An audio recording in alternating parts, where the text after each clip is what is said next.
Que ça soit le chaos, parce on aura un gros problème énergétique, une catastrophe écologique majeure, ou qu'ils arrivent à faire durer leur truc grâce à de nouvelles percées technologiques, la substance de ce système est satanique. Et si vous vous laissez happer dedans, vous êtes mort.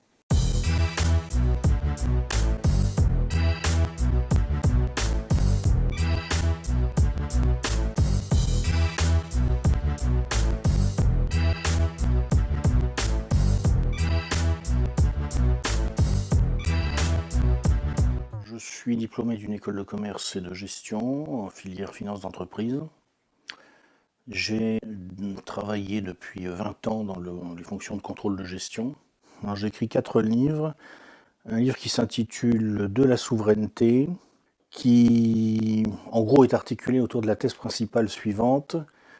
On nous parle beaucoup de démocratie, de liberté, etc., etc. La réalité, c'est que la liberté ne commence qu'avec la souveraineté, parce que si un individu ou un groupe, ou une famille, ou n'importe quel être n'est pas souverain sur lui-même déjà, et par définition, on peut lui donner toutes les libertés qu'il voudra, il ne pourra rien en faire.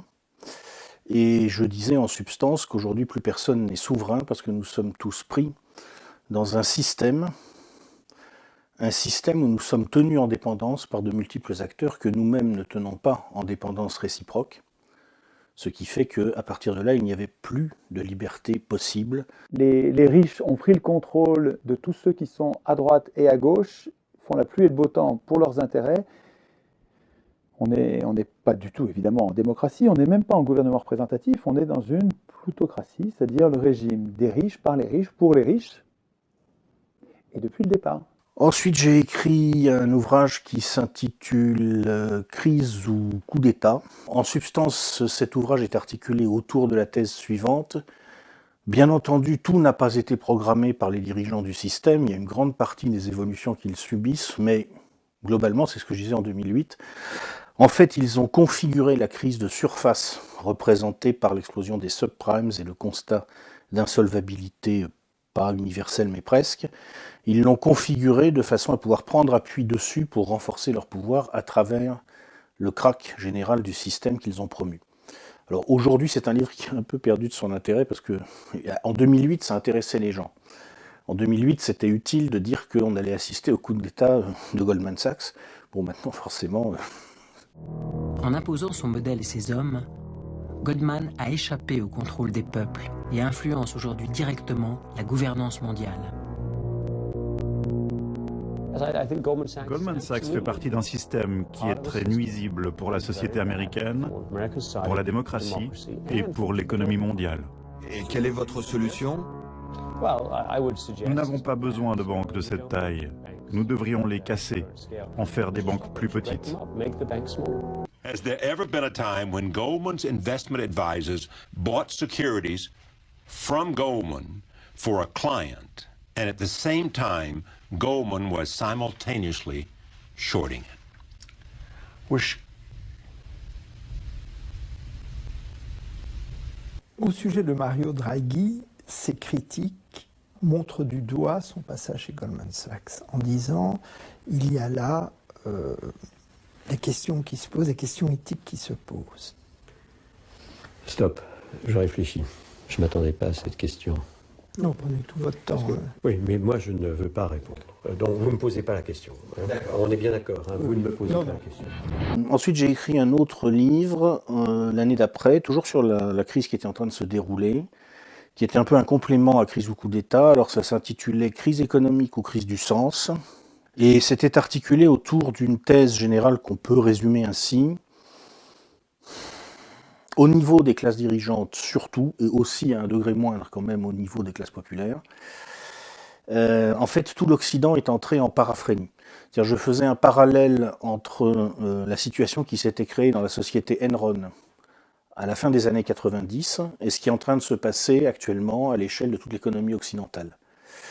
Et j'essayais de montrer que d'une certaine façon, les problèmes commencent à glisser, qu'on est de moins en moins devant des problèmes économiques, politiques, sociaux. Ça ne veut pas dire qu'ils ne se posent pas, il faut toujours continuer à les analyser.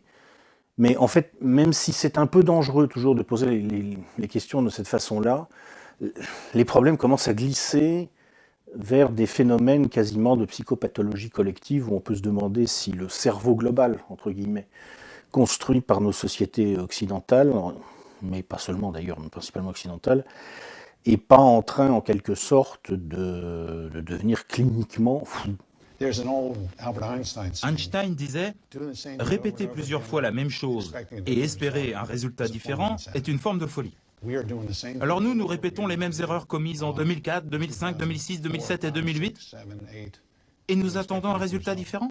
Cliniquement fou, dans une sorte de déni de réalité permanent, consistant à faire semblant de croire qu'il y a toujours une vraie croissance alors qu'il n'y en a plus, consistant à faire semblant de croire, en fait, très schématiquement, qu'on peut indéfiniment prolonger une espèce de stase qui s'est créée à la fin des 30 Glorieuses et qui est animée fondamentalement par la pulsion du capital, des détenteurs du capital qui veulent à toute force maintenir la fiction de la rémunération du capital alors que, on ne voit pas très bien sur quoi ils se rémunèrent puisqu'en fait il n'y a plus de croissance. C'est-à-dire que tout le monde attend si jamais tout d'un coup la Grèce se remettait à faire de la croissance. Non, je parle de nous. Et si nous remettions à faire de la croissance. On est déjà en croissance. Mais Guillaume, le problème c'est que ça fait 20 ans qu'on n'en fait plus de croissance. On en fait un tout petit peu. Ben oui, mais un tout petit ça peu pourrait ne s'accélérer. suffit pas. Ah, ça pourrait. Comment? Par quel miracle? Parce que Montebourg va nationaliser ArcelorMittal, c'est pour ça que ça va s'accélérer la croissance? Non, pas du tout. Non, pas bon. Et puis j'ai également participé à un ouvrage collectif qui avait été écrit en 2006-2007, je crois, et publié en 2008. C'était un roman d'anticipation, pas très romanesque en réalité, parce que le roman n'était clairement qu'un prétexte. Ça s'intitulait Eurocalypse. Et alors le pitch était à peu près le suivant. Donc on imaginait qu'il y aurait une grande crise économique et financière dans les années 2010. Qu'elle serait liée en gros à la montée en puissance des pays émergents, à l'implosion latente de la finance occidentale. Et on lui donnait comme sortie, alors après une période d'ailleurs qu'on avait volontairement laissée dans le flou, il se passait des choses au Moyen-Orient, mais ça n'allait pas jusqu'au bout, enfin on ne savait pas très bien quoi dire. Enfin, la conclusion, à la fin, c'était un repartage des ressources naturelles du globe, plutôt en faveur de la Chine et des États-Unis, et un petit peu sur le dos de l'Europe quand même. Il y avait un système qui se mettait en place en Europe un peu bizarre, une union euro-corporative, en fait l'Union européenne, mais avec des liens qui s'ouvraient vers l'Est, vers la Russie, et simultanément une sorte de pouvoir absolu des multinationales quasiment, et une société duale qui s'installait en fait tout simplement parce que comme il y avait moins de ressources naturelles, moins de production réelle, il fallait limiter la consommation, en tout cas la consommation de biens réels, à une minorité dans la population. Et donc ce qui se mettait en place, c'était un truc assez bizarre, une société à la fois très archaïque et très futuriste, très archaïque souvent quand il s'agissait de technologies demandant de l'énergie ou demandant des ressources naturelles. C'est une société qui était pauvre dans ce domaine-là, donc avec des zones qui se créaient, par exemple en banlieue parisienne, qui étaient à la limite presque du retour aux conditions de vie du 19e siècle.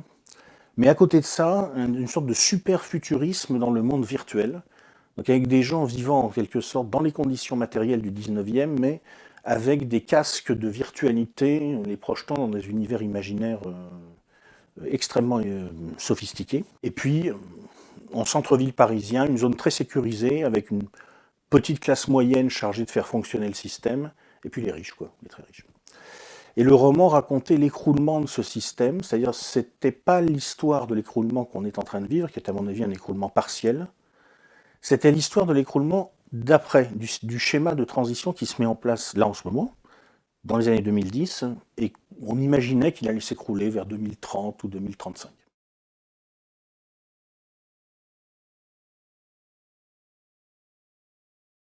Bon, c'est un système qui a une dynamique très simple. En fait, c'est très simple.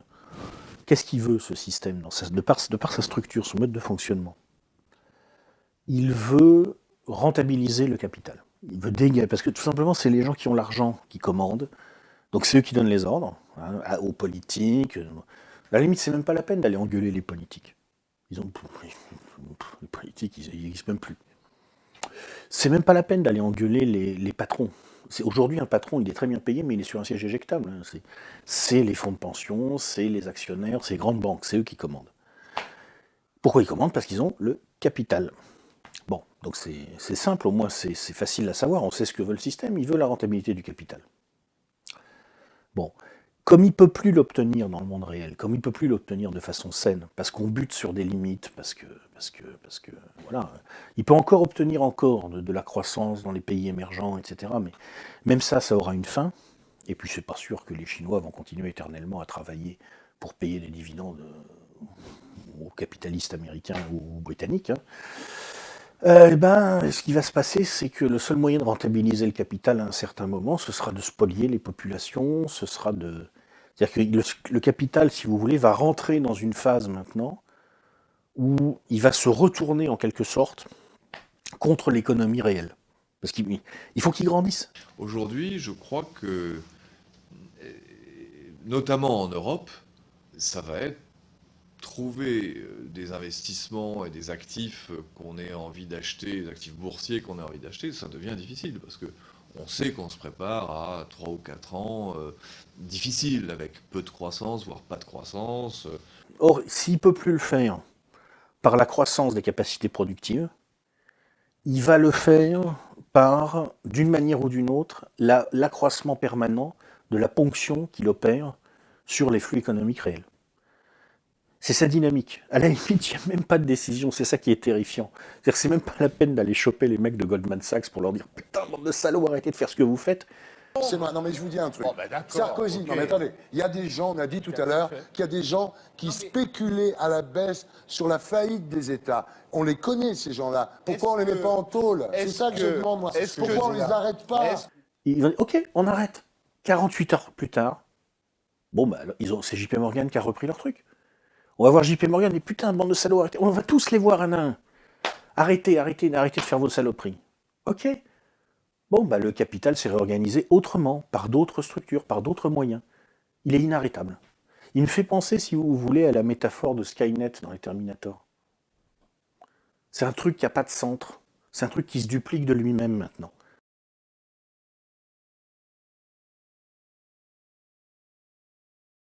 Ce que j'ai dit sur la Grande-Bretagne, c'est que, si vous voulez, le total des bilans des banques qui sont sur les rives de la Tamise, dans la City of London, et ainsi que des institutions qui sont dans les nombreux paradis fiscaux de la couronne britannique, ça représente une masse de passifs, si vous voulez. La taille du secteur financier, si vous voulez, en Grande-Bretagne, est totalement disproportionnée par rapport à leur base industrielle. C'est-à-dire que là, ce qu'ils ont fait, je vous rappelle qu'il y a encore 5 ans, la Grande-Bretagne était toute fière de n'avoir que 30% de ratio à peu près de dette publique sur PIB, le plus faible des pays occidentaux. Là, ça y est, ils sont repassés devant la France, hein, ils sont presque à 100% du PIB en fait maintenant. Qu'est-ce qui s'est passé entre-temps? Ils ont commencé à devoir racheter leur système bancaire. Et ils en ont racheté quoi? 5%, enfin la partie qui s'est déjà cassée la gueule. Ils sont déjà au taquet.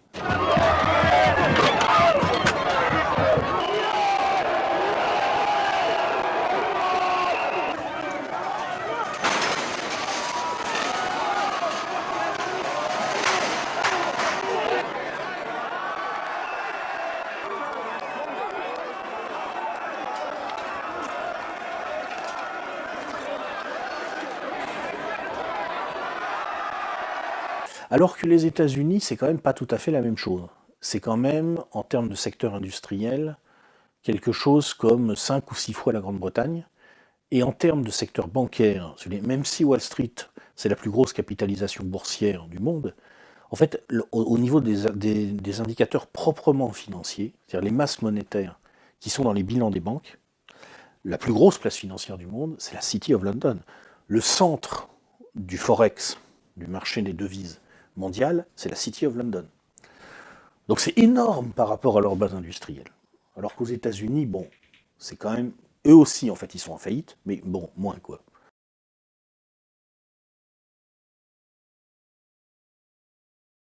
D'abord, les États-Unis, si vous voulez, c'est un très grand pays.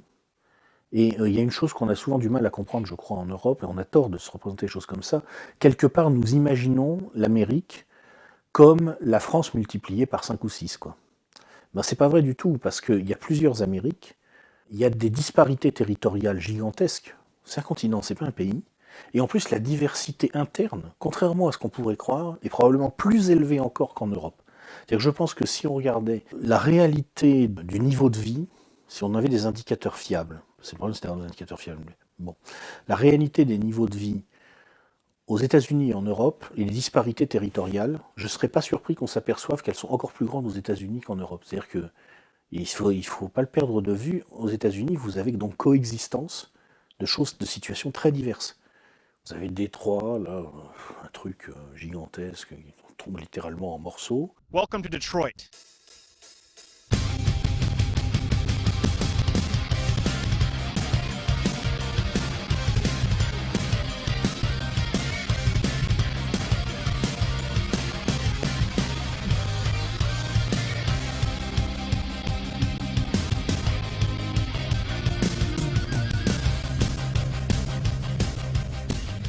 How did one of the wealthiest cities in the country become this?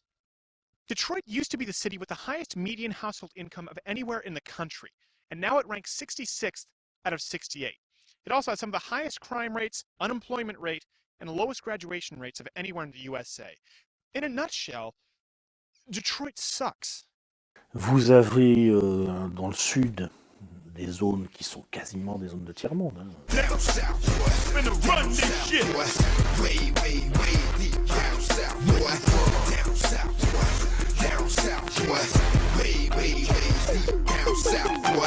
Mais à côté de ça, vous avez sur la côte est, en Californie, des zones extrêmement riches, quoi.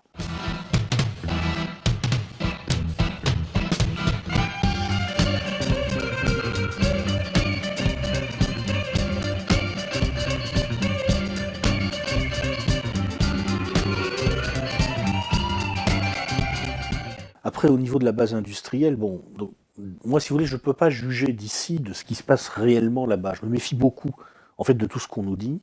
J'ai des amis aussi qui sont allés, qui ont vécu, qui m'ont décrit la réalité que j'ai pu comparer à ce qu'on nous raconte. Là, par exemple, on vous parle des États-Unis, je suis sûr que vous n'êtes pas au courant de 5% des mouvements sociaux, des troubles civils qui peuvent survenir dans le pays. On n'en parle plus du tout. Hein. Occupy Wall Street, les tentations sécessionnistes qui existent dans certains États et qui commencent à devenir sérieuses, il n'y a rien. Residents in almost 24 states are now petitioning the White House to secede from the U.S. You heard me right. Secede. These are the states filing for secession. More than half of them are southern states. Does it look familiar? Well, it should. This is the map of the historic South. Interestingly enough, with the exception of the Virginias, every single state that was in the Confederacy is now on board with this petition. Alors moi, avant le déclenchement de la crise, une des questions que je me posais simplement, c'était, bon, pour rémunérer le capital, ils ont quasiment pillé leur propre base industrielle. Ils vont être obligés d'essayer de relancer un peu quand même, parce qu'il y a quand même un moment où, bon, est-ce qu'ils vont pouvoir? Parce que c'est pas le tout de décider de remettre de l'investissement. C'est pas le tout de faire baisser le coût du travail pour redevenir compétitif, ou de faire du protectionnisme non dit en mettant des normes ou je sais pas quoi. Il faut pouvoir, c'est-à-dire que ça se met pas en place du jour au lendemain, une base industrielle. Quand vous avez passé 30 ans à fabriquer une population, où dès qu'un type avait un cerveau bien fait, vous en faisiez un trader, qu'est-ce qui va rester dans la direction de l'ingénierie? Je me suis mis tout de suite à la recherche d'un nouvel emploi, toujours dans la banque, dans la finance. Et j'ai retrouvé assez rapidement chez Crédit Agricole, où je suis devenu quant, ça veut dire mathématicien dans une banque. Une des choses graves, mais vraiment graves, je trouve, du système actuel tel qu'il fonctionne, c'est la façon dont nous orientons les capacités intellectuelles aujourd'hui. On aurait terriblement besoin d'orienter les meilleurs cerveaux vers la recherche, vers l'ingénierie, parce qu'on va avoir des très gros problèmes d'énergie, de disparition de matériel, etc. Au lieu de ça, on les entasse dans des salles de marché à la con pour leur faire des trucs que les gens normaux, en tout cas que moi, je ne peux pas comprendre. Bon, c'est complètement fou. Est-ce que est-ce que cette Amérique-là est capable de se relancer industriellement? Est-ce que tout simplement, il y a les ingénieurs pour faire tourner les usines? Est-ce qu'il y a une main-d'œuvre capable de faire ça? Parce que quand vous commencez à avoir des gens, ça fait 15 ans, 20 ans, qui galèrent sur des petits boulots à la con, du genre, je sais pas, ils sont derrière une caisse pour Thanksgiving et ils mettent les boîtes de conserve dans le sachet. Le jour où vous devez relancer votre industrie, comment ça se passe? Force est de constater que, bon, qu'est-ce qu'ils ont fait? Ils ont profité de la crise pour faire fortement baisser les salaires de base dans l'industrie automobile.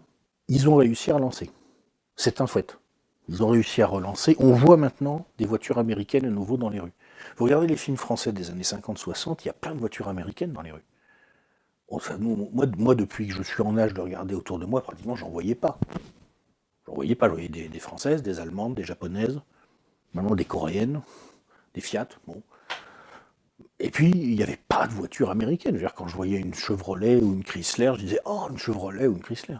Là, maintenant, il y en a. Donc ça, c'est une réalité. Ils sont capables de relancer le truc. Évidemment, ils le font sur un modèle social régressif. Ils le font par on commence à voir la convergence vers ce qui se passe en Chine. Bon. Mais ils sont capables de le faire. I'm speaking to you today from a Chrysler plant in Toledo, Ohio. Today, each of the big three automakers, Chrysler, GM, and Ford, is turning a profit for the first time since 2004. Most importantly, all three American automakers are now adding shifts and creating jobs at the strongest rate since the 1990s. But we decided to do more than rescue this industry from crisis. We decided to help it retool for a new age. And that's what we're doing all across the country. We're making sure America can outbuild, out-innovate, and out-compete the rest of the world. Après, on nous raconte beaucoup de carabistouilles aussi, hein, parce que si vous lisez certains discours qui viennent dans la presse officielle, de leur monde, en quelque sorte. Par exemple, The Economist, c'est toujours drôle pour savoir, non pas la vérité, mais ce qu'ils veulent qu'on croie. Bon, ça y est, c'est bon, les États-Unis, demain matin, ils ont retrouvé toute leur assise industrielle, vous inquiétez pas. C'est ça, oui, sûrement. Mais bon, on voit quand même, c'est simplement ce que j'ai dit, qu'ils sont capables de le relancer. J'ai pas parlé jusqu'ici, c'est vrai, de la zone euro, il faut quand même en parler, parce que c'est ce qui nous concerne le plus directement. Mais en fait, c'est même plus un vrai sujet historique, j'en ai peur. C'est-à-dire que la seule question, c'est comment on va gérer la refonte du truc. Est-ce qu'on va inventer des dispositifs pour refaire des monnaies distinctes sans le dire, mais je vois pas trop techniquement comment c'est possible. Est-ce que ça va exploser dans le bordel ? Ou est-ce que ça va être coordonné et qu'on mettra en place 2, 3, 4 euros, je sais pas. Mais c'est sûr que c'est n'importe quoi. C'est n'importe quoi. De toute façon, la zone euro ne peut pas fonctionner parce que, si vous voulez, aux États-Unis, il y a de très grandes disparités entre les régions, mais il y a une fluidité du facteur travail. C'est pas le cas en Europe. Bah, je veux dire, si demain on me mute, je sais pas moi, en Slovaquie, je crois que la Slovaquie est dans l'euro, non ? Je crois, enfin bon. Enfin, si on me mute en Slovaquie, je vais avoir quelques petits problèmes, quoi.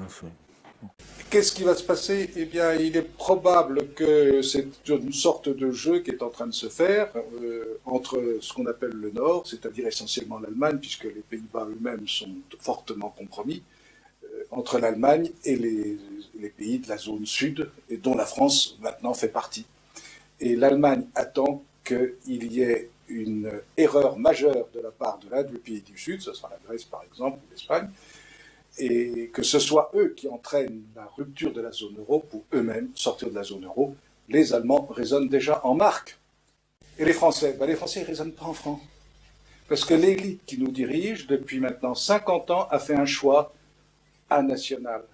Et dans cette affaire de l'euro, nous avons été mystifiés.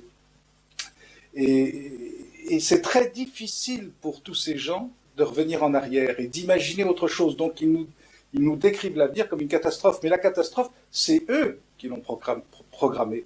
C'est eux qui l'ont voulu, en dépit de tous les avertissements qu'ils ont reçus, en particulier de Maurice Allais, de Sapir, etc., et des autres, qui ont prévenu de ce qui allait se passer dans une zone qui ne pouvait pas être économiquement viable parce qu'elle n'était pas économiquement homogène. Ça explosera, ça explosera. Je pense que pour l'instant, ce que font nos dirigeants, c'est qu'ils essayent de le faire durer aussi longtemps que l'actuel système dollar. Parce que certainement pour nous, c'est important que le dollar, si vous voulez, que la refonte monétaire globale se fasse avant la dislocation de la zone euro. Parce que sinon, ça c'est ce que souvent les adversaires de la zone euro ont du mal à comprendre. Ils ont tout à fait raison sur le fond. C'était une connerie énorme de faire ce truc-là, c'est débile. Mais si jamais ça explose dans le bordel, ça sera très très grave, parce qu'on va servir de terrain de jeu à la finance britannique. On va se faire piller partout, quoi. Je veux dire, donc on a vraiment intérêt à ce que la refonte, on va dire, soit bien gérée. Mais ça se fera de toute façon. Hein. Ça se fera. Enfin, déjà, il y a des pays qui finiront par sortir. Je veux dire, la Grèce. C'est drôle, la Grèce, je veux dire. Moi, ce qui me fait marrer dans le système actuel, si vous voulez, c'est le côté sémantique. Avant, il y avait des défauts partiels. Maintenant, il y a des haircuts. Ah, c'est pas pareil. Donc, ce que je dis, c'est que les Grecs sont cuits, ils s'en ont pour 20 ans de malheur en Grèce. Voilà, on a signé pour et on va continuer à signer. Vous avez la Troïka qui est partie au Portugal, vous aurez la même chose au Portugal, vous aurez la même chose en Espagne, bien que tout le monde dise « Ah ben oui, mais l'Espagne, c'est pas la même chose ». Eh ben si, c'est la même chose. Oui, les systèmes européens sont en train de devenir tellement ridicules qu'on n'a même plus envie de s'y intéresser, quoi. Honnêtement, je devrais m'y intéresser, je suis européen. Ça devrait être mon truc. Mais qu'est-ce que vous voulez dire? Hollande, c'est rien. Il n'existe pas. Je veux dire, c'est un hologramme. Il est complètement ridicule, mais ça fait rire tout le monde. Hein, je veux dire, c'est bon. Alors, il y a Merkel. Alors elle existe, mais elle ne sait que répéter en boucle « plus Maren, plus Maren, plus Maren ». Voilà. En gros, il faut équilibrer les comptes, il faut faire un bénéfice, voilà, point. En Allemagne, et même à titre personnel, nous sommes d'avis que le pacte budgétaire n'est pas négociable. Il a été discuté, il a été signé par 25 pays, il a été ratifié par la Grèce et par le Portugal. En Irlande, il sera soumis à un référendum le 31 mai prochain. Je maintiens pour ma part que le pacte budgétaire est bon. Et deuxièmement, je crois qu'il doit être considéré comme principe fondamental en Europe l'impossibilité de tout renégocier après chaque élection, qu'il s'agisse de petits ou de grands pays, car sinon l'Europe ne fonctionnerait plus. Vous êtes sur un continent où finalement le dirigeant politique le moins ridicule, c'est Angela Merkel. Donc ça vous donne une idée des autres, quoi. Mais qu'est-ce que vous voulez dire? Il n'y a plus rien à dire.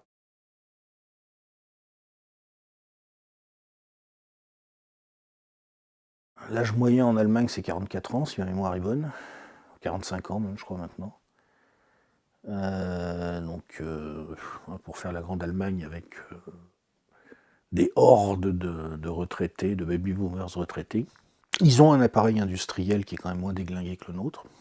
De façon assez curieuse, je ne sais pas pourquoi. Peut-être parce qu'ils ont été protégés d'une certaine façon par leur statut de vaincus, qui les a obligés à faire attention à ce qu'ils faisaient.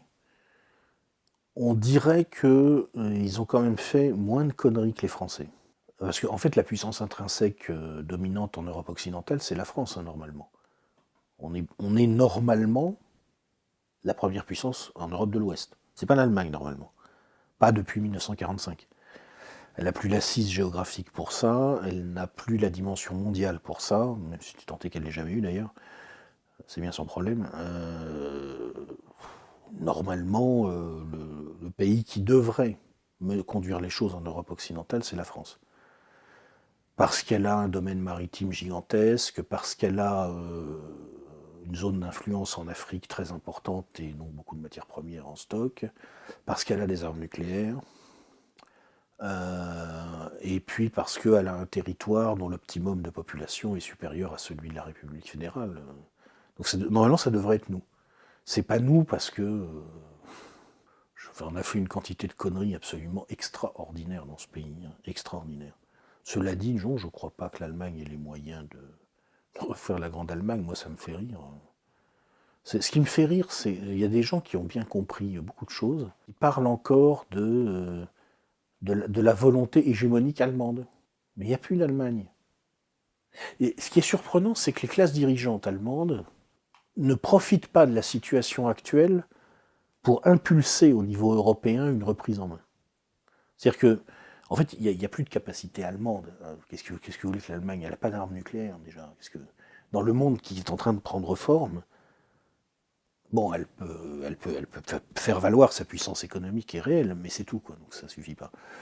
Mais on pourrait s'attendre à ce qu'à un certain moment, justement, les classes dirigeantes allemandes se disent « Bon, nous, tout seuls, on ne peut rien faire, c'est évident, mais on peut impulser quelque chose d'intéressant en Europe. » Et la situation actuelle les met en situation de faire ça, parce que la France, elle va où on lui dit d'aller. Hein. C'est comme Hollande sur son tapis rouge avec Merkel qui lui dit « Non, tu te mets là, non, tu te mets là. » Je veux dire, l'image est tout à fait représentative de la situation.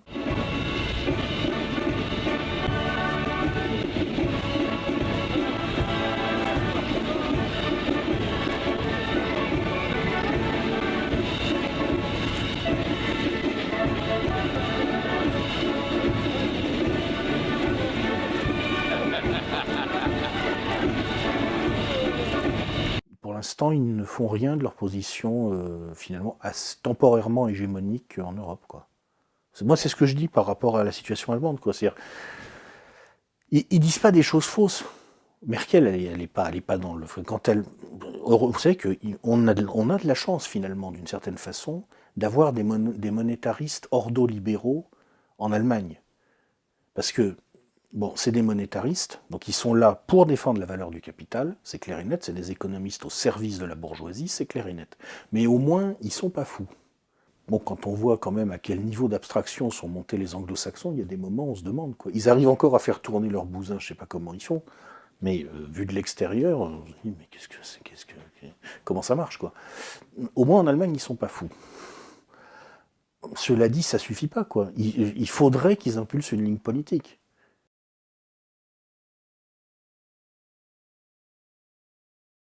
Peut-être, c'est aussi un scénario possible, mais moi je le sens pas trop comme ça honnêtement, parce que en tout cas c'est pas la direction que prennent les classes dirigeantes occidentales. Mais ça peut aussi jouer, certainement. Poutine décide d'intervenir personnellement dans les régions les plus touchées par l'effondrement économique. La ville de Pikaliovo, située à 250 km de Saint-Pétersbourg, dépend entièrement d'une vaste cimenterie. Poutine affronte les propriétaires de la cimenterie après sa fermeture.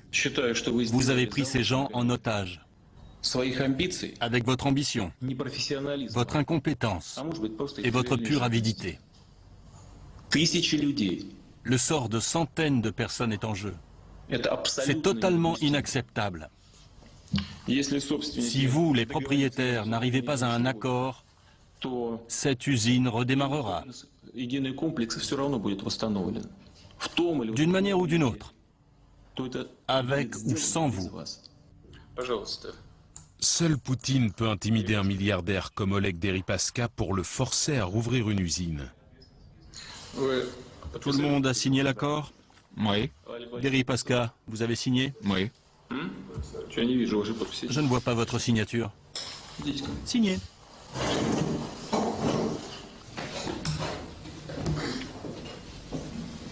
Voici l'accord.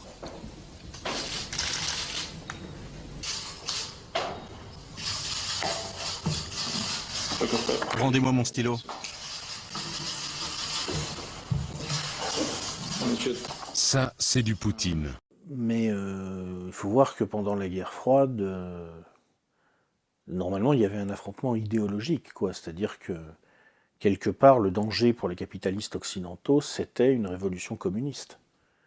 Bon, la Chine d'aujourd'hui est communiste à peu près comme moi je suis bouddhiste, si vous voulez, c'est du même ordre. Hein. Il y a un parti communiste en Chine, mais il n'a plus rien de communiste.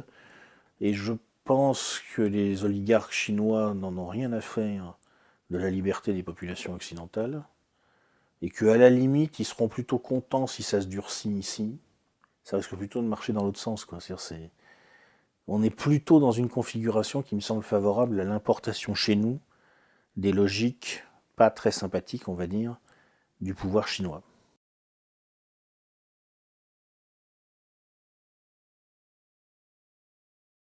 C'est très difficile de faire des prévisions, parce que, si vous voulez, l'histoire n'est pas un simple engendrement du futur par le présent, et elle n'a pas été avant un simple engendrement du présent par le passé.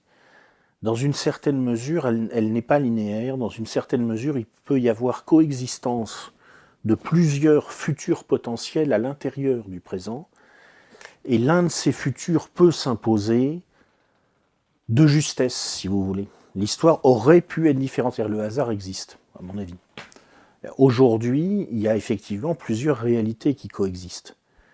Par exemple, aux États-Unis, il y a la réalité des réseaux d'influence néoconservateurs, il y a les réalités des réseaux d'influence sionistes, et puis vous avez aussi la réalité des réseaux d'influence, on va dire, purement mondialistes, qui sont essentiellement promus, en fait, si on regarde les choses concrètement, enfin, c'est Rockefeller, quoi, c'est David Rockefeller. Voilà, il a mis Zbigniew Brzezinski chez les démocrates, il a conclu un accord avec Kissinger chez les républicains, et puis voilà, c'est le réseau principal aujourd'hui. Hein. Et ils sont beaucoup plus, à mon avis, ça regarde que moi, mais ils sont beaucoup plus sérieux et intelligents que leurs adversaires néoconservateurs et ultrasionistes, et ils ont de très bonnes chances de l'emporter pour préparer cette gouvernance globale qu'ils veulent avec les oligarques chinois. Parce qu'ils ont conscience justement qu'ils n'ont pas la force. Ils ne sont pas assez forts. Ils ne sont plus dans la situation qu'ils ont connue temporairement à la fin de la guerre froide, où ils étaient, ils faisaient ce qu'ils voulaient. Vous savez, c'est très simple à un certain moment. En 1991, quand ils vont dégommer Saddam Hussein, ils ne se posent pas de questions en fait. L'énorme colonne de logistique donne l'impression d'une invincible armada. Plusieurs dizaines de milliers de camions de ravitaillement, engins de terrassement, transport de troupes qui avancent sans précaution, tellement la supériorité alliée sur l'ouest du front est imposante. L'Union soviétique n'a rien à dire. Elle n'a pas les moyens. L'armée soviétique à l'époque, c'est quoi? C'est des milliers de T-72, technologiquement obsolètes, une supériorité aérienne occidentale absolue. Ils font ce qu'ils veulent. Pourquoi ils ne sont pas allés en Syrie faire la même chose à Bachar? Ils arriveront peut-être à le renverser, peut-être pas, ça dépend. Bachar, de toute façon, c'est comme Saddam, c'est qu'un pion. Hein. Le jour où les Russes et les Chinois disent « ouais, bon, non, ça va, c'est bon, ça sera mieux sans lui qu'avec », en 48 heures, il est fini. Hein. Bon. Mais pourquoi ils n'y sont pas allés? Je crois que c'est pas très compliqué à comprendre. Hein. Parce que en face, il y a des systèmes d'interception aérienne S-300, S-400 russes, et ils n'ont pas le F-35. Ils n'ont pas leurs chasseurs de dernière génération.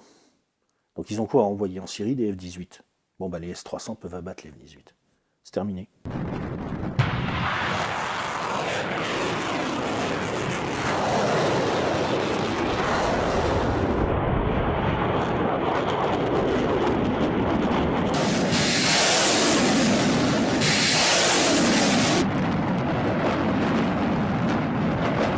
Нечто такое, что, мне кажется, должно подталкивать наших коллег и наших партнеров к более конструктивной работе, чем до сих пор мы это видим. Что я имею в виду? Совсем недавно, совсем несколько лет назад, говорили, ладно, пускай там Россия ковыряется, нам уже даже не очень интересно. У них там ржавчина одна осталась. Это не так. La réélection d'Obama, à mon avis, est dans la foulée la mystérieuse affaire là, du général américain Petrus, qui est passé à la trappe pour une histoire d'infidélité conjugale, je crois. C'est ça, oui. Ça doit être la raison, je pense aussi. Ouais. Je crois que c'est fini. Le courant qui va s'imposer, c'est la gouvernance globale. Et je pense qu'ils n'auront aucun scrupule à dire aux Chinois, écoutez, pour être sûr que vos ressortissants chez nous ne prennent pas de mauvaises habitudes, on va mettre en place votre système chez nous. Comme ça sera plus simple. On pourra s'échanger les populations, ils seront déphasés nulle part.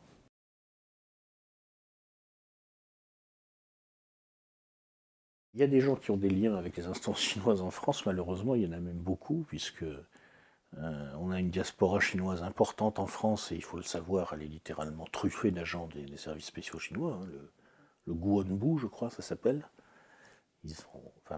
Moi, j'ai un ami qui est d'origine chinoise et qui m'a certifié que le Guanbu a même mis dans certains endroits, si vous voulez, qui sont fréquentés par la diaspora chinoise, il y a des micros sur le sol français. C'est écouté. Polyglotte, bardée de diplômes, Lily Wang, 22 ans, a tout de l'élève brillante, un peu trop peut-être, et c'est ce qui a éveillé les soupçons d'un cadre de chez Valeo. Depuis février dernier, l'étudiante chinoise y effectue un stage dans la branche climatisation, un endroit stratégique. Derrière les murs, les informations sont confidentielles, seulement Lily a la manie de les recopier sur son ordinateur portable. Les enquêteurs ont retrouvé à son domicile 6 ordinateurs et 2 disques durs d'une capacité gigantesque, un attirail surdimensionné pour un simple rapport de stage.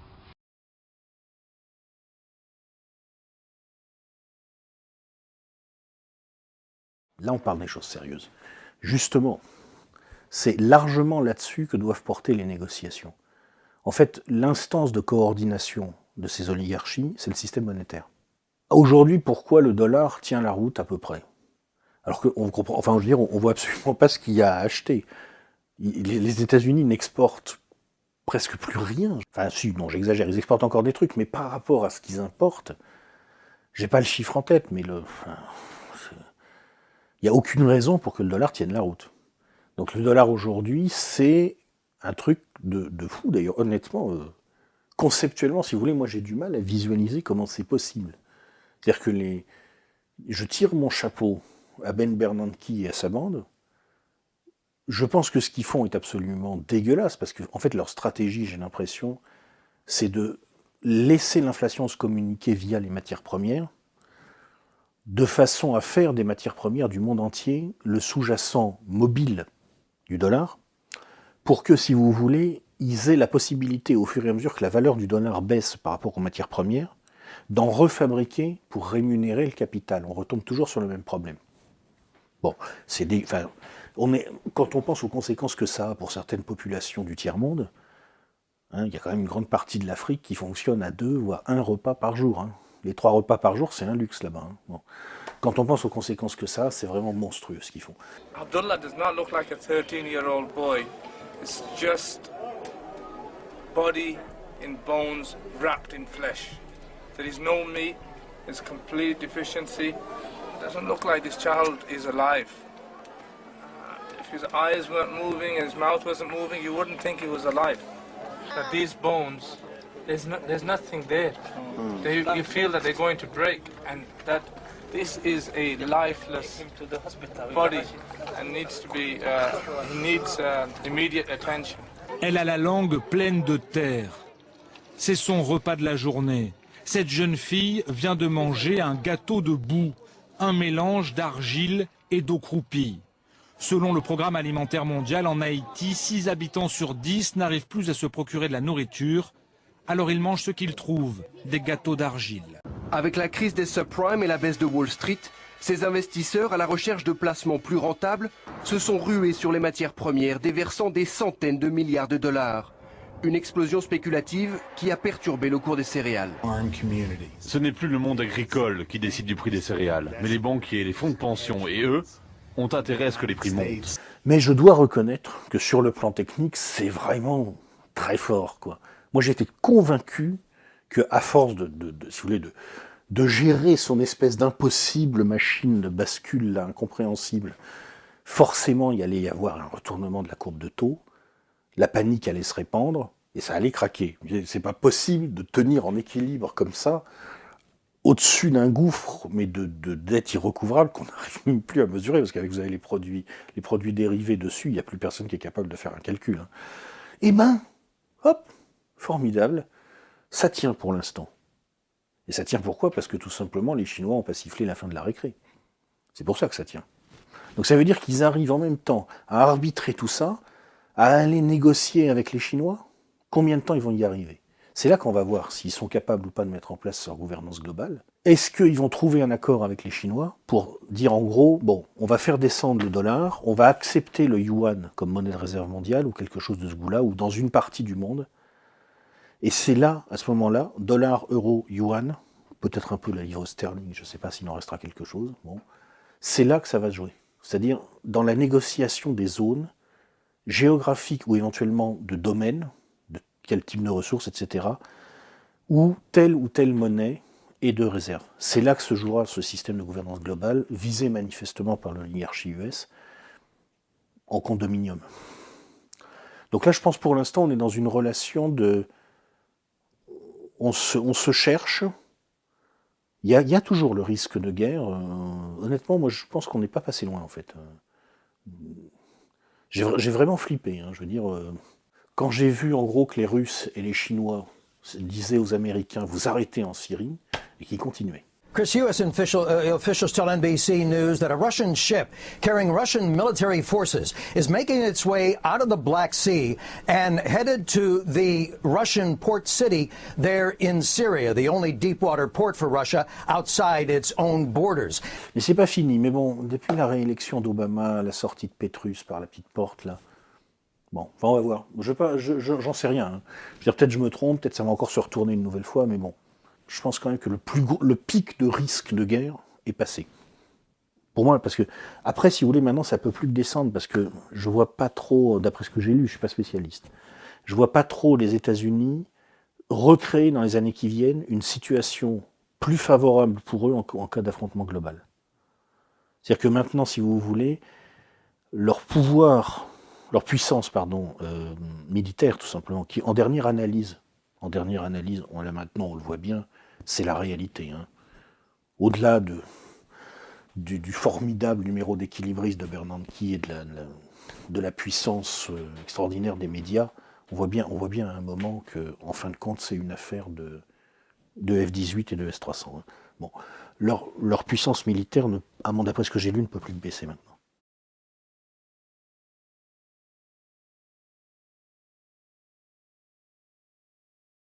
Aujourd'hui, ce qui est frappant, en fait, sur cette question-là, c'est le côté presque à la limite religieux des attitudes des gens. C'est-à-dire que vous avez des gens qui ont en quelque sorte la religion de la croissance et qui vous disent que, par hypothèse, la technologie saura toujours compenser la disparition de certaines ressources. Ce qui est possible, quand on regarde les équations qu'on a aujourd'hui, ce n'est pas impossible. Par exemple, là, récemment... le pétrole conventionnel est entré en déplétion. On nous sort des technologies extractives, paraît-il, qui augmentent considérablement les stocks exploitables aux États-Unis, au Canada. C'est peut-être vrai, c'est peut-être pas vrai, il est trop tôt pour le dire. Ça peut aussi être des affichages de propagande, mais ça peut aussi être une réalité, on n'en sait rien.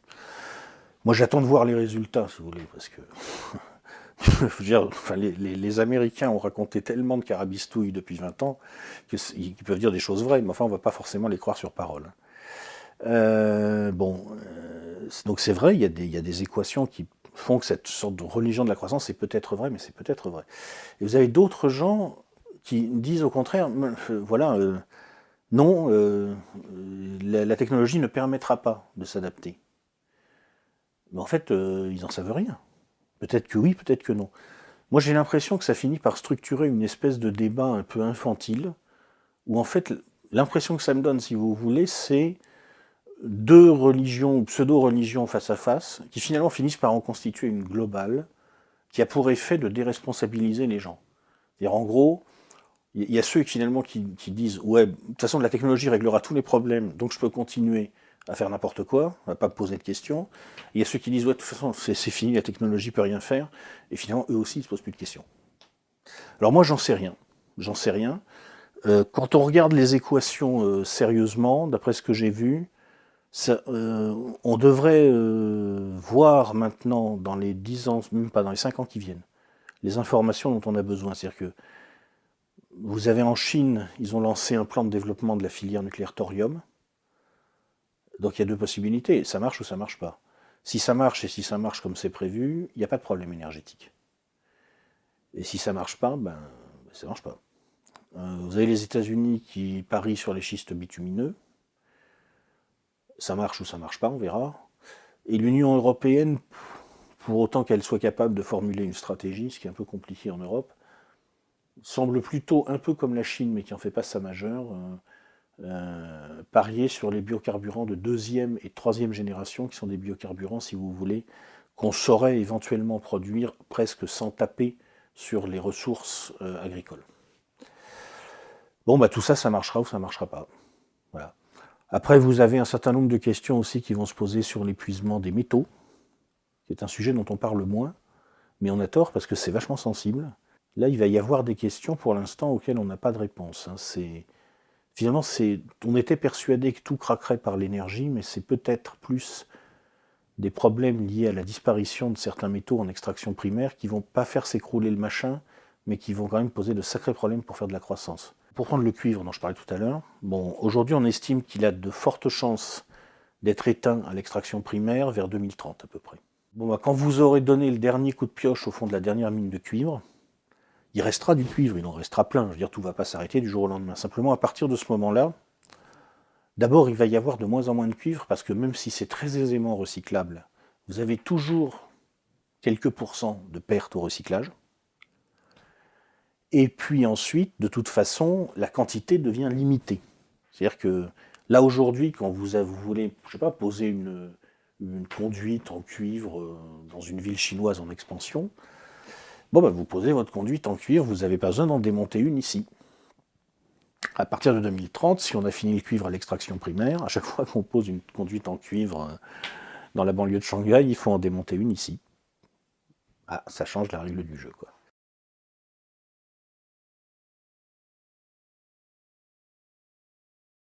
Le cuivre est sur le point d'être éteint à l'extraction primaire, ça ne veut pas dire qu'il ne reste plus de cuivre dans les corps terrestres. Il en reste des quantités, des milliers d'années de consommation de cuivre.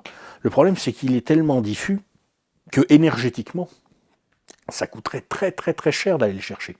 Quand on dit qu'il est éteint à l'extraction primaire, ça veut dire que les gisements qu'on sait utiliser, ils sont morts. Mais c'est sûr que après toute la question, c'est l'énergie. C'est-à-dire que si vous trouvez une source d'énergie, pas illimitée, mais très très très importante, par exemple le nucléaire au thorium peut changer l'histoire. Ça peut changer l'histoire. Ah là, beaucoup de choses changent. C'est sûr que si demain l'humanité a chaque année 300 milliards de tonnes équivalent pétrole d'énergie à flamber, là, vous oubliez tout ce que j'ai dit. Là, effectivement, tout est possible. Mais pour l'instant, on l'a pas, quoi.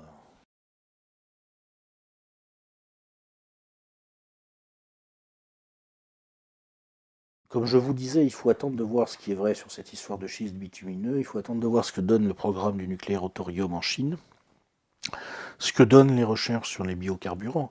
Dans un des scénarios possibles, je ne sais pas s'il va se vérifier, mais dans un des scénarios possibles, tout foire, si vous voulez.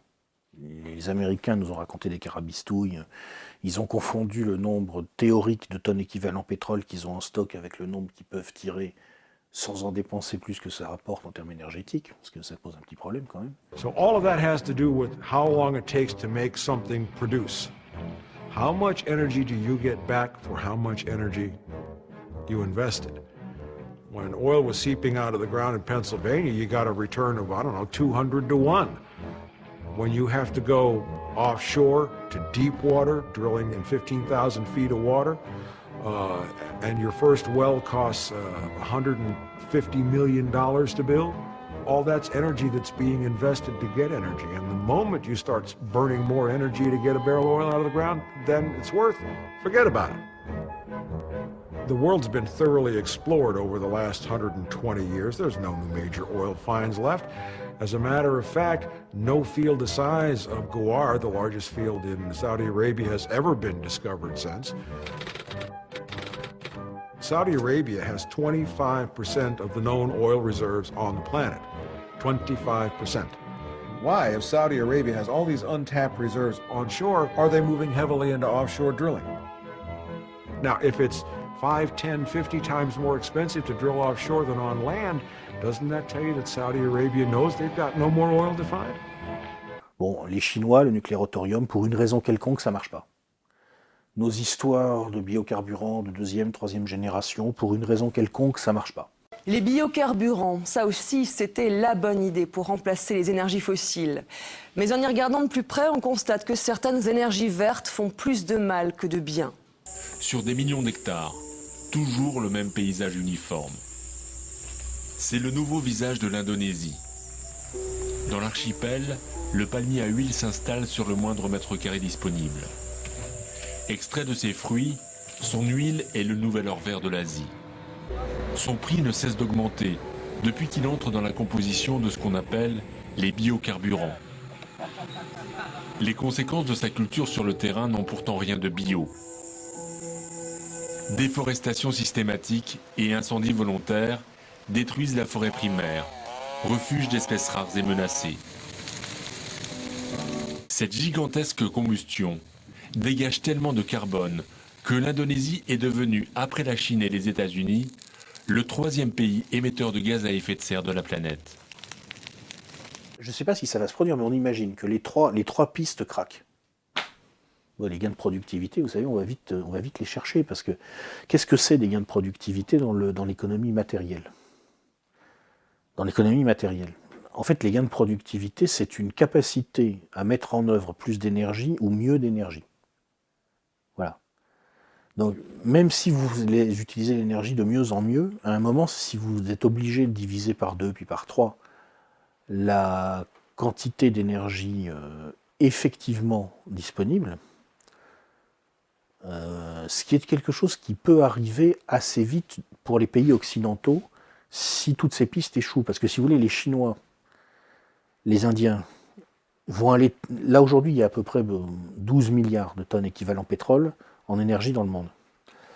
Il est prévu qu'en 2030-2035, il y en ait 17-18 milliards juste par la croissance de l'Inde, de la Chine, des émergents, modulo quand même des gains de productivité réels liés à une meilleure capacité à utiliser cette énergie. Bon. S'il n'y a pas le nucléaire au thorium, s'il n'y a pas les schistes bitumineux, s'il n'y a pas les biocarburants de 3e génération, non seulement on va plafonner à 13-14 milliards, mais même on risque assez vite de descendre plus bas. Parce qu'en fait, là, ça veut dire que, si vous voulez, on n'a plus que le gaz naturel pour nous tirer. Le pétrole, c'est en baisse, si c'est le pétrole conventionnel. Le nucléaire, si ça ne marche pas avec le thorium, c'est très très dangereux de développer, et on ne le fera pas. De toute façon, il y aura des problèmes d'approvisionnement d'uranium. Et le charbon, écologiquement, c'est ingérable, quoi. Je veux dire, en Chine, il y a des zones sinistrées par la pollution au charbon. L'émission de carbone en Chine a connu une rapide progression de 120% en cette dernière décennie. Une épaisse couverture de pollution atmosphérique, la poussière de charbon et les déchets contaminés des usines font partie intégrante de la vie quotidienne des Chinois. Les riverains des usines sont particulièrement touchés par cette pollution et développent notamment des cancers du poumon ainsi qu'une multitude de malformations congénitales. Vous imaginez, celle-là s'en plafonne à 13-14 milliards de tonnes équivalent pétrole, puis on commence même à baisser. Et pendant ce temps-là, les Chinois, les Indiens, eux, ils ont lancé une mécanique. Et ils sont encore dans la phase, si vous voulez, du capitalisme, où le rendement du capital se fait par la croissance physique. Donc, ils sont comme ça. Hein. Et ils vont avoir les moyens d'aller taper dans les ressources. Donc, vous allez voir, nous, aujourd'hui, je crois un Européen, c'est 5 tonnes équivalent pétrole ou 4 tonnes équivalent pétrole par Européen. Un Américain, c'est 8 tonnes équivalent pétrole par Américain et par an. Donc, ça baisse. Beaucoup moins d'énergie disponible pour les petits Européens, les petits Américains. Où sont les gains de productivité? Vous savez, à un certain moment, quand vous avez moins d'énergie à mettre en œuvre, même si vous êtes plus efficient dans vos process, ça va poser problème. Et il y a un risque de déproductivité. Parce qu'il va falloir remettre en marche des modes de fonctionnement, si vous voulez, dont on se passe aujourd'hui, parce qu'on a une masse d'énergie. Par exemple, dans l'agriculture.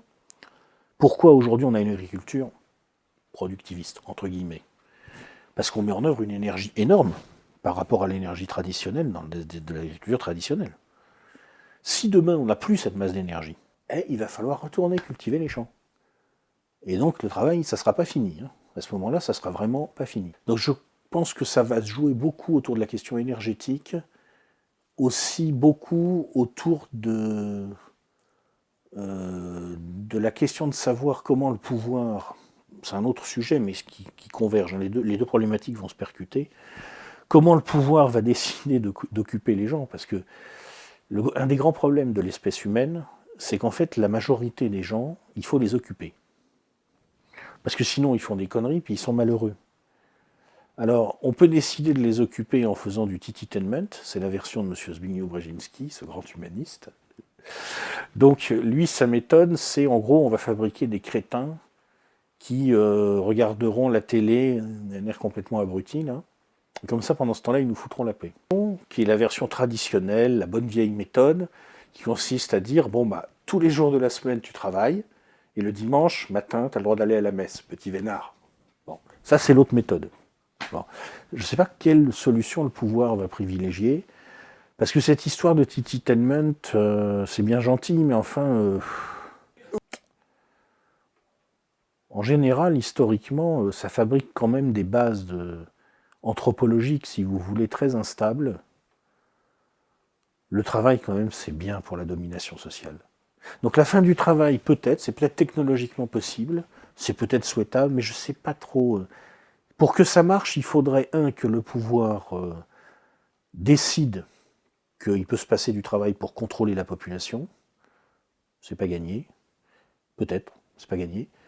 Et 2, que les questions écologiques, environnementales, énergétiques surtout, nous autorisent la poursuite des gains de productivité de façon importante.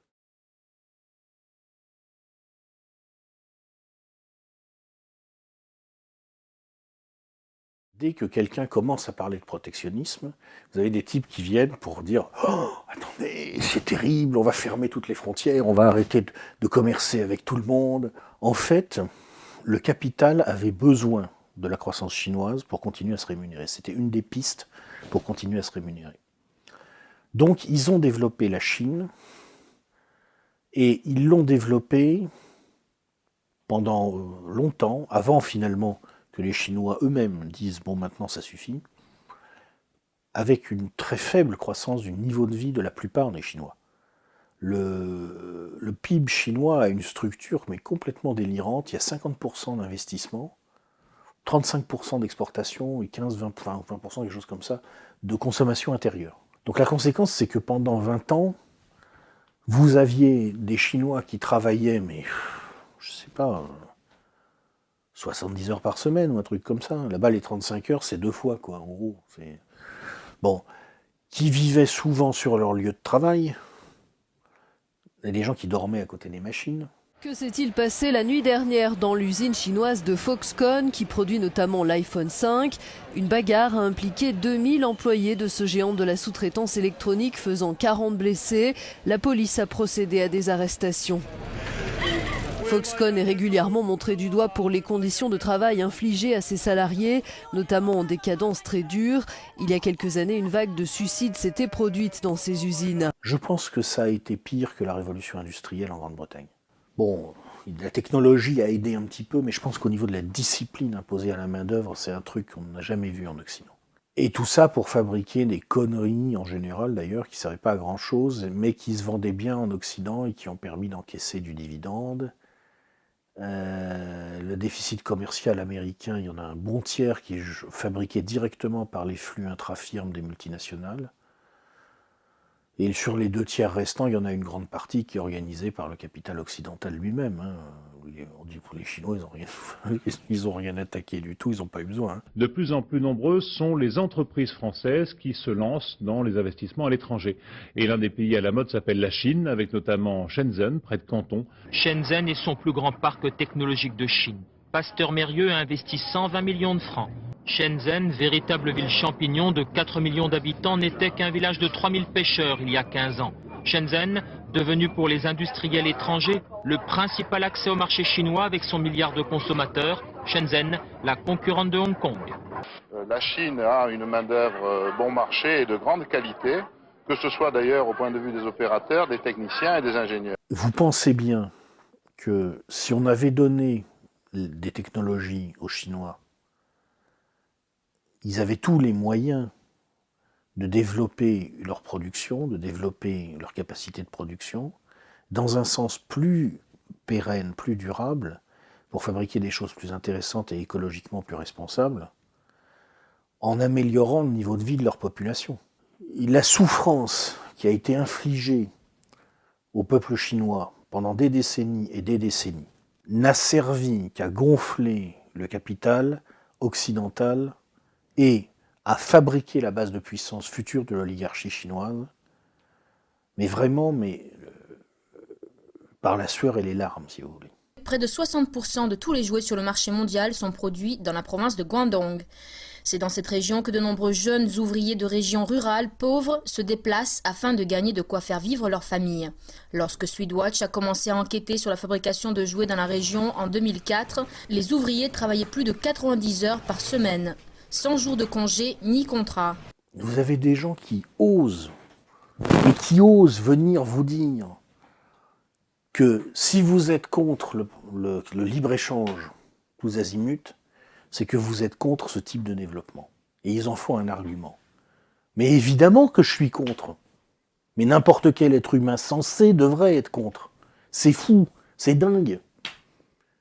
On est en train de piller la planète pour faire des conneries, de scier la branche sur laquelle on est assis, de martyriser en réalité, bon moins maintenant, mais pendant une génération, on a martyrisé des millions de travailleurs pour des conneries. Et en plus, aujourd'hui, les mecs sont assez cons, il y a des mecs qui sont assez cons, pour pas se rendre compte de ce qu'ils ont fait et de ce qu'ils ont provoqué, et qui font un argument de ça. Et il y a quelque chose qui m'a toujours paru inquiétant dans ce qui est dit, c'est cette idée que la mondialisation est une catastrophe pour tout le monde. Ça tient pas debout, cette affaire-là. Ça tient pas debout dans les beaux arrondissements de Paris, non, mais c'est absurde. La mondialisation, c'est un fait historique. Ben voilà. Mais c'est bon pour les Brésiliens, c'est bon pour les Chinois, ceux qu'on appelle les sous-développés il y a 25 ans. Excusez-moi, ça c'est votre opinion. Non. C'est votre opinion. J'étais prof d'histoire, on a tous raconté à tout le monde. Vous savez la vérité, moi, je suis plus humble. Vous ne pouvez pas être contre le développement de la Chine, vous ne pouvez pas être contre le développement du Brésil. Il ne s'agit pas d'être contre, Guillaume Durand. Dire, nous les Français, on était bien comme on était avant, avec Bouygues, numéro 1 mondial. Faut dire, mais vous êtes contre le développement chinois. Mais ils ont regardé ce que c'est le développement chinois, ils ont regardé où ça nous conduit. Mais ils ont encore un cerveau. Est-ce qu'ils ont encore un cerveau? Je crois pas. En fait, ils sont vraiment timbrés. C'est ça qui m'inquiète. Donc, oui, évidemment que s'il n'y avait pas eu le libre-échange, la Chine ne se serait pas développée de la même façon. Mais c'est bien, ça serait bien qu'elle ne se développe pas de la même façon. Ça serait bien que la Chine se développe différemment, dans un sens plus écologique, qu'elle fasse croître, par exemple, sa consommation énergétique en fonction aussi des contraintes écologiques, qu'elle développe un appareil productif qui sert à ses populations, et pas seulement à des flux de commerce international qui sont régulés dans une pure optique de profit. Aucune multinationale dans le monde aujourd'hui ne réfléchit au-delà de l'horizon de planification de ses investisseurs, et étant donné la vitesse à laquelle le capital tourne, les horizons de planification sont très bas. Et il y a des mecs qui disent que c'est un argument de continuer comme ça, quoi. Que les mecs qui sont contre le fait qu'on continue comme ça, mais c'est pas bien, quoi. Faut continuer, quoi. Mais vraiment, ils sont tarés, quoi. Ils sont tarés. Voilà, excusez-moi, je me lâche, mais c'est pas possible de continuer comme ça. C'est des fous. C'est des fous. Voilà. Alors, bon, pour en revenir à cette affaire, oui, je suis contre le développement chinois tel qu'il s'est fait. Je ne serais pas contre un autre développement chinois, mais contre celui-là, oui, je suis contre. Donc ils ont raison d'une certaine façon, c'est vrai. Bon, après, pour en revenir au protectionnisme, si vous voulez, la réalité, c'est qu'aujourd'hui, tout simplement, il y a une suraccumulation de capital dans le système, donc le rendement du capital est très faible. Dans l'économie réelle, il est très faible. Il y en a trop, si vous voulez. Et la réalité, c'est qu'il y a eu une grosse inflation d'actifs cachés, essentiellement dans des actifs monétaires qui circulent en vase clos, et que tout simplement, vous avez des gens qui défendent cette valorisation fictionnelle parce que c'est leur métier. Bon.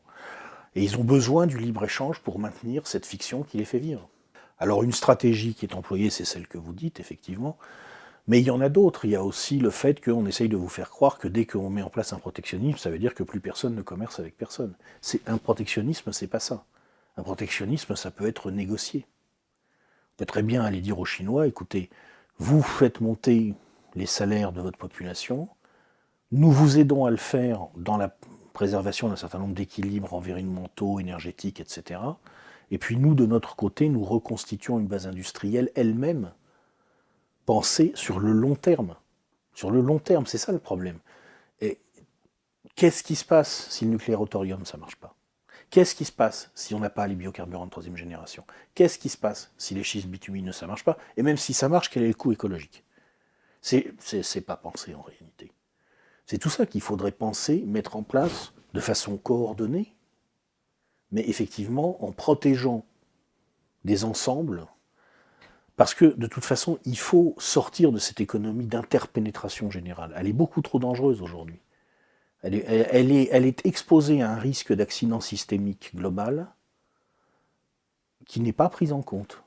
Il n'y a aucune multinationale dans le monde aujourd'hui qui réfléchit en fonction d'une éventuelle rupture des flux du commerce international. Pour prendre un exemple très simple, là récemment vous avez eu l'affaire de Peugeot. Bon, vous savez qu'ils vont fermer une usine, etc. Vous avez vu des articles dans les journaux qui ont dit oui, Peugeot est moins rentable que Renault parce que moins internationalisé, etc. C'est vrai. Renault aujourd'hui, on estime à peu près qu'il y a entre 80 et 85% de la valeur d'un véhicule qui est fabriqué hors de France. Alors vous pouvez avoir des Renault, vous ne le savez pas, mais c'est dingue, quoi. Je veux dire, le moteur, il y en a une moitié turque, une moitié brésilienne, les freins, ça vient d'Indonésie, l'électronique de bord est japonaise, enfin c'est la mondialisation dans une voiture, quoi. Donc tout le monde dit oui, c'est formidable, la théorie de l'avantage comparatif, ça fait baisser les coûts, etc., ce qui est vrai d'ailleurs. Mais il y a juste une petite question que personne ne se pose. Et si demain, pour une raison quelconque, les flux du commerce international sont rompus, comment Renault fait pour continuer à fabriquer des voitures? Or, il faudrait réfléchir à ça, parce que si vous voulez, tous les critères de décision économique qui sont aujourd'hui utilisés, comment ça fonctionne? C'est les flux de finances, les flux de trésorerie prévisionnelle associés à un investissement, pondérés par un taux d'actualisation qui, d'ailleurs, est lui-même déterminé souvent dans un cadre conceptuel totalement foireux, mais enfin, je ne rentrerai pas dans les détails. Le critère de décision sur la capacité à dévulnérabiliser les chaînes de production qu'on met en place n'est presque pas pris en compte. Ou alors il n'est pris en compte que dans la perspective d'incidents mineurs, locaux. Je suis Olivier Bruel, je suis professeur à HEC au département MOSI, management des opérations et des systèmes d'information. Les besoins dans ces deux fonctions sont extrêmement importants, la supply chain dans sa globalité bien sûr, et les achats notamment en particulier ou intégrés dans la supply chain, puisqu'il s'avère que ce sont deux fonctions qui sont extrêmement contributives à la compétitivité des entreprises d'une part, et d'autre part à leur création de valeur. Mais personne ne pense en fonction d'un éventuel accident systémique global. Et ça, c'est dangereux. Ça ne veut pas dire qu'il va arriver. Il peut ne pas arriver. On peut avoir plein de bonnes surprises qui font qu'on repart pour un cycle de croissance. C'est pas impossible. Mais si ça n'arrive pas, si on a un vrai problème, un vrai plafond énergétique et écologique sur lequel on bute, eh bien à ce moment-là, je peux vous dire que si on n'a rien prévu, si on a tout intégré avec tout, ben, le jour où on passera un certain seuil, tout s'arrêtera d'un coup. Ce qui est sûr, c'est qu'aujourd'hui, c'est une des raisons pour lesquelles le système n'arrive plus à dégager de croissance. Et il n'y a plus de marché solvable à étendre, quoi. Donc c'est sûr, c'est un problème. Après, en termes de planification à moyen ou long terme, si vous voulez, ça peut aussi être une stratégie. C'est-à-dire que dans l'hypothèse où on n'a pas de miracle énergétique qui se produit, où on n'a pas de miracle scientifique d'une façon générale qui se produit, il va bel et bien falloir diminuer fortement, par exemple, la quantité d'énergie consommée par chaque Américain. Elle est très très élevée aujourd'hui, elle est tout à fait anormalement élevée. Alors, on peut le faire bien sûr en arrêtant de rouler dans des voitures totalement surdimensionnées et qui consomment beaucoup trop de carburant. C'est ce qui est en train de se mettre en place aux États-Unis. La consommation de pétrole par Américain commence à baisser. L'essence plus chère et la sortie de nouveaux modèles font du constructeur japonais Toyota le roi des voitures hybrides aux États-Unis, où les ventes de la Prius ont atteint un niveau record au mois de mars et sur le premier trimestre. Avec plus de 25 000 Prius vendus en mars, ce modèle représente la moitié des ventes de véhicules hybrides sur le marché américain. L'objectif de Toyota en 2012 aux États-Unis, c'est la vente de 220 000 modèles Prius. Mais quand même, il risque d'y avoir des planchers en dessous desquels on ne pourra pas descendre, sauf s'il y a une partie de la population américaine qu'on fait descendre, si vous voulez, en termes de niveau de vie, en quelque sorte, en dessous des normes occidentales. Donc ça peut aussi être une stratégie. Hein. C'est-à-dire que dans le court terme, c'est sûr, ça pose un très très gros problème, mais dans le long terme, ça peut être une stratégie tout simplement de compression des besoins moyens de la population. en disant, bon, bah, il y a 20% des gens, par exemple, qui sont là pour faire tourner l'outil de production et à qui on donne un niveau de vie conforme aux traditions occidentales depuis 50 ans. 1 ou 2% de très riches, qui consomment énormément de ressources. Et le reste, eh ben, on les fait descendre très bas, et puis on les shoot avec du virtuel. Voilà, ça, c'est le monde d'Eurocalypse. En fait, ça pose la question de savoir, si vous voulez, comment le système s'optimise. C'est-à-dire, est-ce que c'est purement des logiques de court terme? Moi, c'est ce que je crains. C'est-à-dire que je crains, si vous voulez, que ça soit même pas fait exprès, en quelque sorte. Ou est-ce qu'il y a quand même des gens, quelque part, qui pensent tout ça et qui ont en cible des structures sociales? Je me mets à la place, si vous voulez, des gens qui réfléchissent au devenir du capitalisme à long terme. Vous savez, vous avez des gens qui croient aujourd'hui que la crise qui vient, là, c'est la fin du capitalisme. Moi, je pense qu'ils se trompent. Parce que ce sera la fin du capitalisme le jour où on saura mettre autre chose à la place. Bah, ils n'ont rien à mettre à la place. Il n'y a pas de solution alternative. Alors, bon, ça continue. Et alors, je me dis, donc, les gens qui réfléchissent à l'avenir du capitalisme, ils doivent peut-être se dire à un moment, on peut imaginer qu'il y aurait une relance dans 30 ans ou dans 40 ans, avec des marchés solvables très petits, mais de gens très riches, et à qui on proposerait les innovations possibles dans le secteur des biotechnologies. La nouvelle frontière de l'hyperclasse italienne, si vous voulez, c'est le fantasme d'immortalité, c'est ce genre de choses. Et ils peuvent peut-être imaginer un monde avec 80% d'abrutis qu'on laisse dans une sorte de semi-misère et qu'on s'arrange bien pour rendre idiots, et qu'on shoot avec du virtuel, et qui consomment très très peu, donc c'est bon, ça va, c'est réglé. Les ressources naturelles, ils en ont besoin de très peu. 20% qui font tourner la machine. Alors, il faut qu'ils consomment un peu, il faut bien qu'on leur donne quelque chose, mais pas trop, quoi. Voilà, ça va. Puis avec toutes les percées technologiques possibles, on y arrivera peut-être, etc. Et puis tout en haut, le nouveau marché solvable du capitalisme, l'hyperclasse. Parce que même si elle est toute petite, si elle est immensément riche, ça fait quand même un très gros marché solvable. Et si on trouve à leur vendre des trucs où les mecs vont remettre en circulation le capital, parce que c'est intéressant, ah bah si on me dit on passe ton espérance de vie à 300 ans, c'est intéressant. Ils peuvent aller jusque-là. Il y en a qui y pensent, je pense. Je ne sais pas après si tout est planifié en fonction de ça. Je crois que leurs capacités de planification ne sont pas si grandes. J'ai plutôt l'impression que, bon, quand ils voient que ça va dans cette direction-là, ils laissent les choses aller par là. Ça les arrange.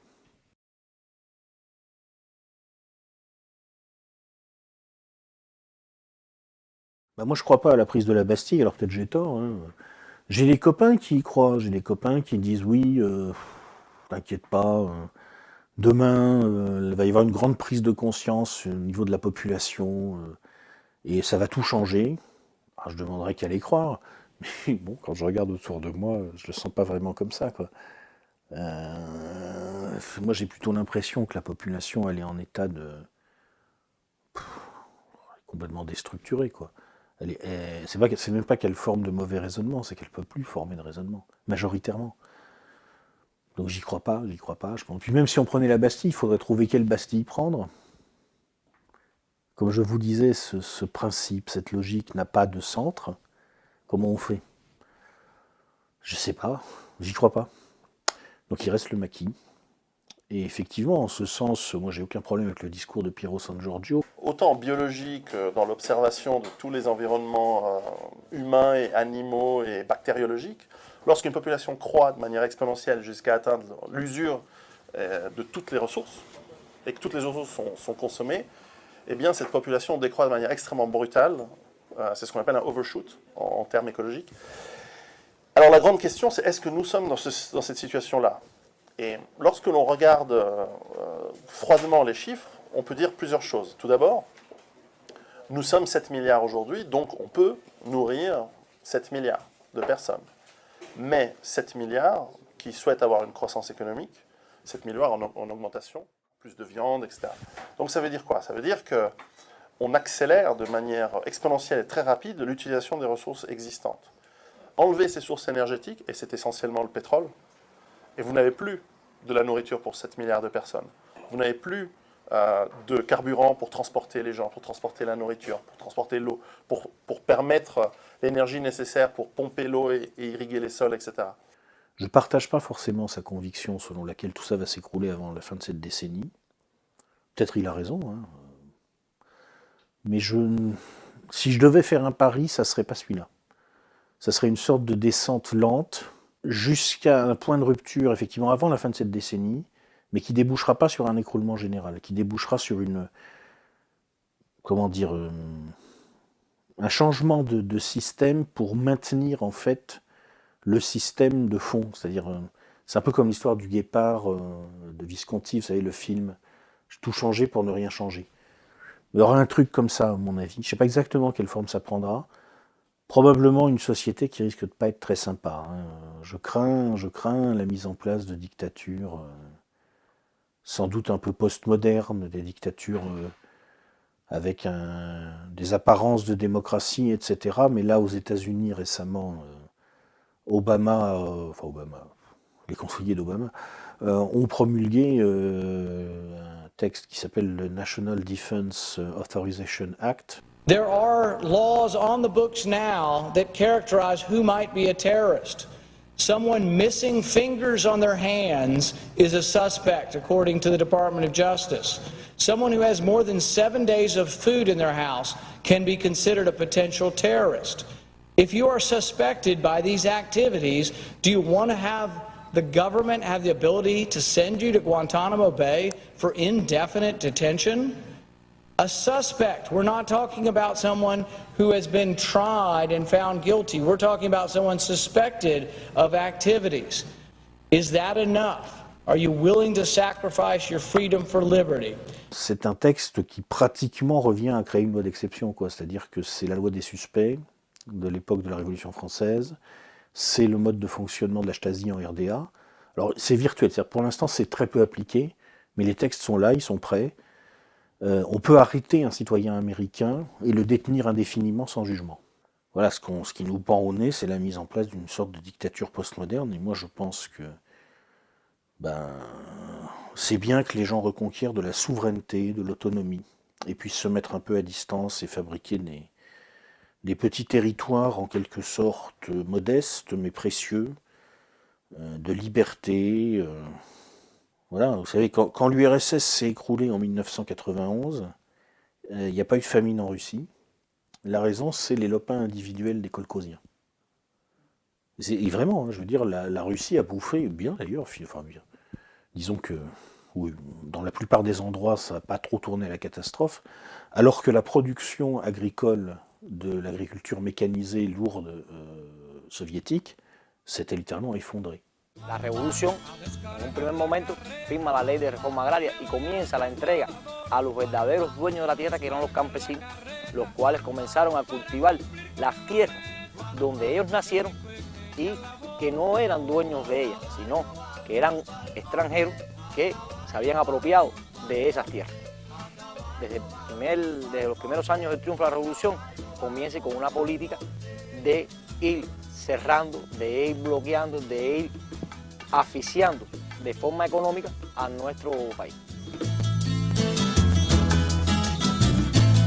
Soy guajiro y carretero, Guamba, y en el campo vivo bien, Guamba. Soy guajiro y carretero, Guamba, y en el campo vivo bien, Guamba. Porque el campo es el Edén, Guamba.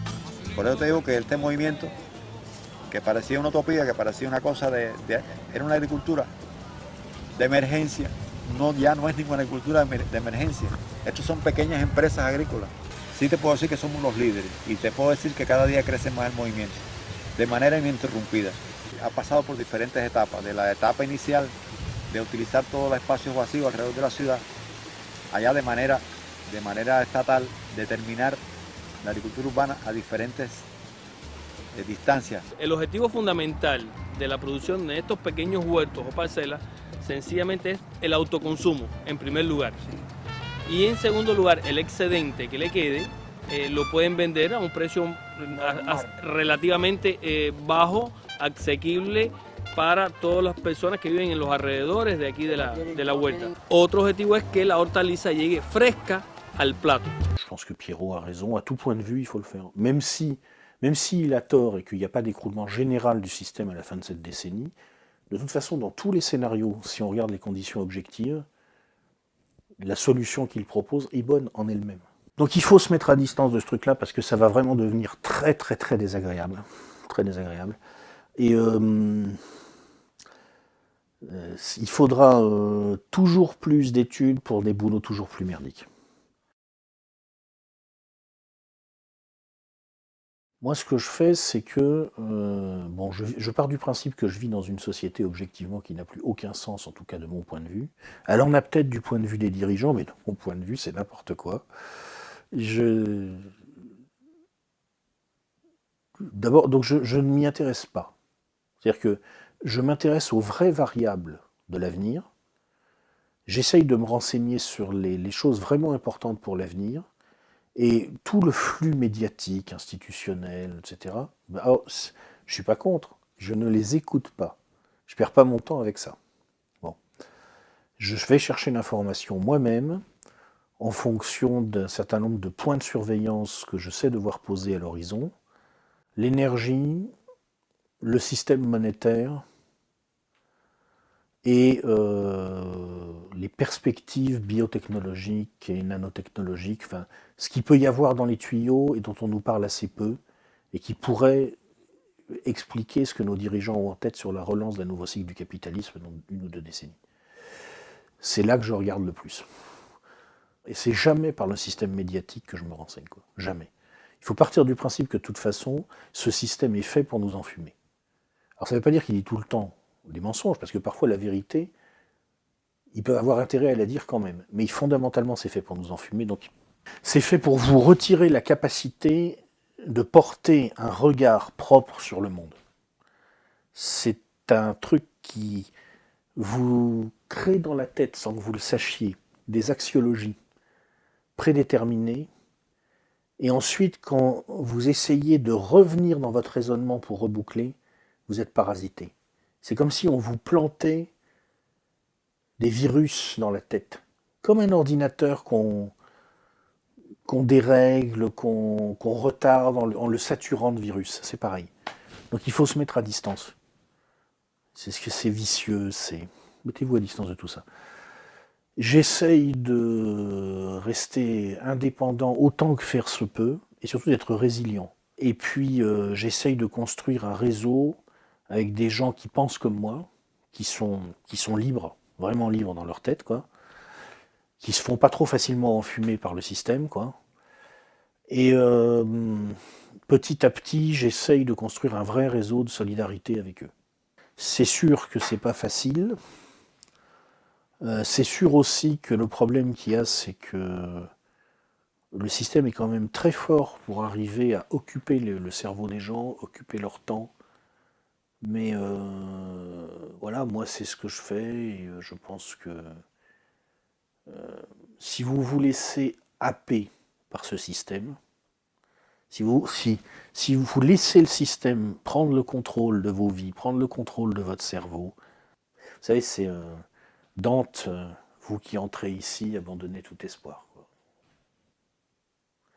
Même et indépendamment des perspectives technologiques, que ça soit le chaos, parce qu'on aura un gros problème énergétique, une catastrophe écologique majeure, ou qu'ils arrivent à faire durer leur truc grâce à de nouvelles percées technologiques.